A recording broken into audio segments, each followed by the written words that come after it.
A vida humana é de uma fragilidade poética, muitas vezes equilibrada sobre um fio invisível que pode se romper ao menor sinal de caos. Em um momento, estamos imersos na segurança previsível de nossas rotinas, e no próximo, somos lançados em cenários onde a morte não é apenas uma possibilidade, mas uma certeza matemática. No entanto, o que a ciência muitas vezes falha em explicar é o componente indomável da vontade. Onde o corpo desiste, a alma assume o comando, operando milagres em meio a escombros, oceanos e desertos. Estas são as crônicas daqueles que caminharam pelo Vale das Sombras e decidiram que ainda não era o momento de partir, desafiando a lógica e a própria natureza em busca de mais um fôlego. Tudo começou para Juliane Köpke em uma tarde de 1971, quando o céu sobre a Amazônia decidiu se abrir em fúria. A bordo de um voo que deveria ser uma simples viagem de Natal, a jovem de 17 anos sentiu o avião ser desintegrado por um raio a 3.000 metros de altitude. Amarrada à sua poltrona, ela despencou das nuvens até que a escuridão a tomasse. Ao acordar sozinha no dia seguinte, em meio aos destroços e ao som da chuva tropical, Juliane percebeu que era a única sobrevivente. Ferida e com cortes profundos que logo atraíram infecções, ela não sucumbiu ao pânico.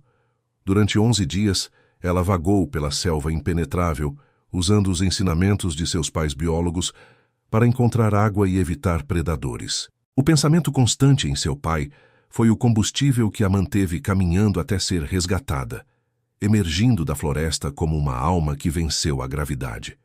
Enquanto a floresta tentava consumir Juliane, o deserto de Utah preparava uma armadilha de pedra para Aaron Ralston. Em 2003, o alpinista explorava o isolado Blue John Canyon quando o impensável aconteceu. Uma rocha de 360 quilos se deslocou, prendendo seu braço direito contra uma parede de arenito. Ali, no silêncio dos cânions, Aaron passou 5 dias consumindo suas últimas gotas de água e gravando mensagens de despedida. A dor era uma companheira constante, mas foi a visão lúcida de um futuro filho que transformou seu desespero em uma determinação brutal. Sabendo que ninguém viria em seu socorro, ele executou um ato de autoamputação com uma faca cega. Ele quebrou o próprio osso e cortou os nervos, libertando-se de sua prisão para escalar um paredão e caminhar quilômetros em busca de ajuda. Aaron não apenas sobreviveu, ele renasceu daquela fenda profunda. Nas profundezas do Atlântico, o terror assumiu uma forma líquida para Harrison O'Keefe. Em 2013, o navio rebocador em que trabalhava naufragou, afundando 30 metros na costa da Nigéria. Enquanto seus companheiros eram levados pelas águas, Harrison encontrou refúgio em uma pequena bolha de ar dentro de uma cabine submersa. Por 60 horas, ele permaneceu na escuridão total, ouvindo os sons perturbadores da vida marinha se aproximando dos restos do navio. O frio era paralisante e o oxigênio diminuía a cada respiração. Quando a luz de uma equipe de resgate, que buscava apenas corpos, iluminou a água turva, Harrison estendeu a mão em um gesto que paralisou o mergulhador. Ele era um milagre vivo, onde a vida era considerada impossível. No calor implacável do deserto do Saara, o ultramaratonista Mauro Prosperi enfrentou uma provação de resistência pura. Durante uma prova em 1994, uma tempestade de areia o desorientou. Perdido, ele caminhou por centenas de quilômetros na direção errada, refugiando-se em um santuário abandonado, onde se alimentou de morcegos e bebeu o próprio sangue para sobreviver ao sol de 50 graus. Antes de continuarmos, inscreva-se no canal e conte nos comentários de onde você está assistindo. Por 9 dias, ele lutou contra a exaustão, movido pelo instinto até ser encontrado.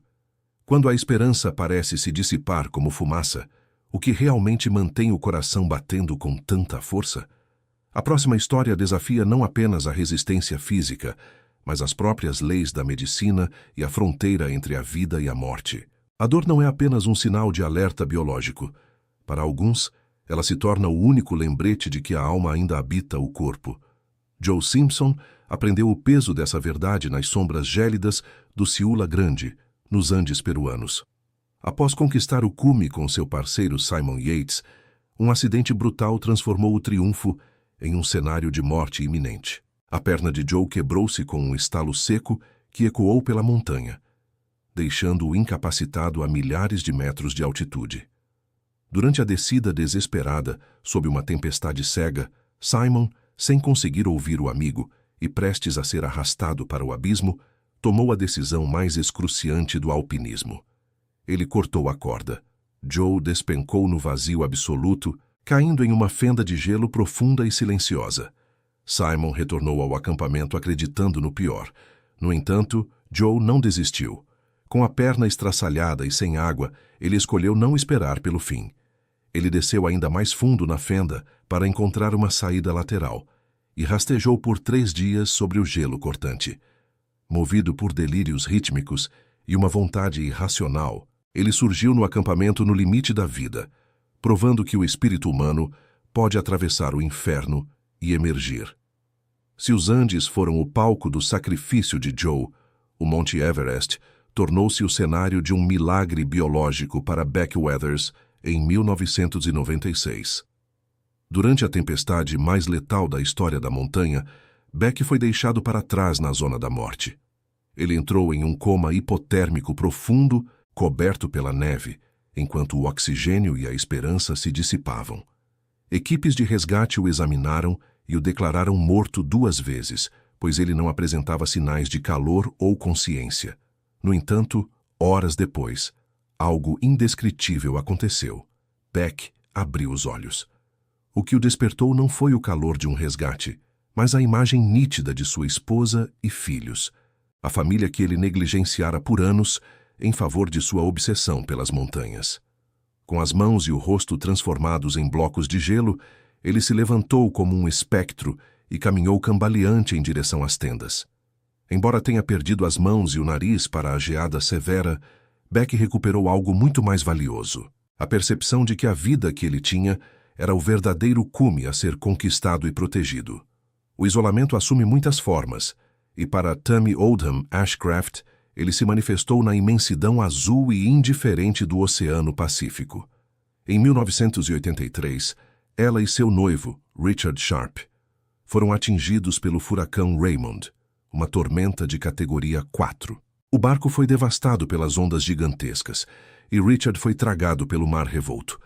Tammy foi nocauteada e, ao acordar sozinha em um veleiro sem mastro e sem motor, encontrou-se com o coração partido e sem meios de comunicação. Por 41 dias, ela navegou à deriva, usando apenas um sextante e ferramentas rudimentares. O luto tentava afogá-la tanto quanto as águas, mas uma voz firme em sua cabeça, seu instinto primordial, comandava cada ação técnica necessária para manter o barco flutuando. Tammy ancorou no Havaí mais de 1 mês depois, carregando a cicatriz de uma perda imensa e o trauma da tempestade, mas com a prova definitiva de que a força interior pode domar o oceano mais selvagem e solitário do planeta. Às vezes, a ameaça não vem da natureza selvagem, mas do coração da tecnologia humana. Em 1978, o cientista soviético Anatoly Bugorsky inclinou-se para verificar um mau funcionamento no acelerador de partículas U-70. Em um erro fatal de segurança, o feixe de prótons atravessou sua cabeça na velocidade da luz, emitindo um brilho que ele descreveu como mais forte que 1000 sóis. A radiação que atingiu seu cérebro deveria tê-lo matado instantaneamente, mas ele sobreviveu de forma inexplicável. O efeito mais bizarro do incidente foi estético e biológico.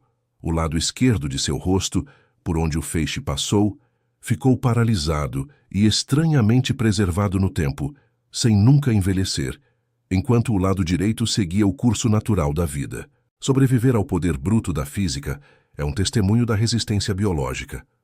Mas como o homem resiste quando o impossível assume a forma do maior poder destrutivo já criado pela humanidade? A resposta reside em histórias onde a morte foi lançada do céu e a sobrevivência tornou-se um ato de resistência definitiva contra o fim do mundo. Em 1972, o céu sobre a antiga Tchecoslováquia tornou-se o palco de um evento que desafiou não apenas a lógica humana, mas as próprias leis fundamentais da física e da biologia. Vesna Vulović, uma jovem comissária de bordo de 22 anos, estava cumprindo seu dever a bordo do voo JAT 367, quando uma bomba escondida no compartimento de carga detonou sem qualquer aviso. Em um instante, a segurança da cabine foi substituída pelo vácuo absoluto a 10.000 metros de altitude. Enquanto a aeronave se desintegrava no ar, Vesna foi mantida presa por um carrinho de comida na seção da cauda, sendo lançada em uma queda livre aterrorizante de mais de 10.000 metros. Sem paraquedas, envolta no frio paralisante da estratosfera e cercada pelo silêncio mortal das alturas, sua morte era uma certeza absoluta para qualquer observador. No entanto, o destino agiu de forma misteriosa. A cauda do avião atingiu a encosta íngreme de uma montanha coberta por uma camada densa de neve e florestas de pinheiros. Esse ângulo específico de impacto, somado à baixa pressão sanguínea de Vesna que impediu que seu coração parasse no choque, permitiu que ela sobrevivesse ao impacto terminal contra a terra. Encontrada gritando entre os destroços por um ex-médico do exército que reconheceu sua voz no escuro, ela enfrentou meses de paralisia e inúmeras cirurgias. Sua recuperação não foi apenas um sucesso médico, mas um manifesto de pura resistência. Ela voltou a caminhar, a sorrir e até a voar, tornando-se o registro vivo de que nem mesmo o abismo do céu pode apagar uma vida destinada a continuar sua jornada. Se o impacto de uma queda do espaço parece desafiar a realidade, a trajetória de Tsutomu Yamaguchi entra no reino do que consideramos humanamente impossível de suportar. Em 6 de agosto de 1945, o engenheiro naval Tsutomu estava em Hiroshima para concluir um projeto de 3 meses para sua empresa. No momento exato em que se preparava para deixar a cidade, o clarão da primeira bomba atômica da história rasgou o horizonte. Ele viu o brilho ensurdecedor que precedeu a onda de choque devastadora e o calor que derreteu o mundo ao seu redor. Arremessado contra o solo, com o corpo coberto de queimaduras graves e os tímpanos rompidos, ele rastejou pelas cinzas para encontrar abrigo. No dia seguinte, ferido e em estado de choque, ele atravessou o cenário apocalíptico de uma cidade em chamas para pegar um trem de volta para sua cidade natal em busca de segurança. Sua cidade, tragicamente, era Nagasaki. 3 dias depois, enquanto Tsutomu estava no escritório, descrevendo para seus superiores o horror indescritível que vira e sendo ridicularizado por eles, que não conseguiam conceber uma arma capaz de destruir uma metrópole inteira, a história se repetiu de forma cruel. O clarão familiar inundou a sala. Pela segunda vez em menos de 72 horas, Tsutomu Yamaguchi estava no marco zero de uma segunda explosão nuclear. Ele não apenas sobreviveu a ambos os ataques, como viveu uma vida longa e produtiva até os 93 anos de idade. Sua vida tornou-se um dever sagrado, o de ser a testemunha final, o homem que sobreviveu ao fim do mundo 2 vezes para garantir que a humanidade nunca esquecesse o custo do ódio e a importância da paz. O que realmente une Giuliani, Aaron, Harrison, Mauro, Joe, Beck, Tami, Anatoly, Vesna e Tsutomu não é meramente a coincidência estatística ou a sorte cega. Existe um fio invisível e inquebrável que costura essas 10 histórias, uma resiliência primordial que só se revela quando todas as saídas parecem fechadas e a esperança é um luxo distante. Eles nos mostram que a fragilidade humana, embora real, é acompanhada por uma força de vontade que pode dobrar a própria realidade. O instinto de sobrevivência não é uma escolha racional, mas uma força bruta da natureza que rasteja por fendas de gelo, que navega em oceanos solitários por meses e que resiste ao calor de sóis artificiais criados pelo homem. Ao final desta jornada, percebemos que o impossível é apenas um limite temporário, uma fronteira que ainda não foi devidamente testada pela necessidade absoluta de existir. Cada um desses indivíduos enfrentou o seu próprio abismo e decidiu, no silêncio de sua alma, que ainda não era a hora de partir. Eles não voltaram das sombras, os mesmos que eram antes. Voltaram como faróis, lembrando-nos de que a vida é um milagre equilibrado no caos. Que as provações desses 10 heróis da sobrevivência sirvam de inspiração para as nossas próprias batalhas cotidianas, lembrando-nos de que, enquanto houver fôlego, haverá a possibilidade de vencer o invencível. A resiliência não é a ausência de dor, mas a capacidade heróica de continuar caminhando, mesmo quando o mundo inteiro parece desmoronar ao seu redor.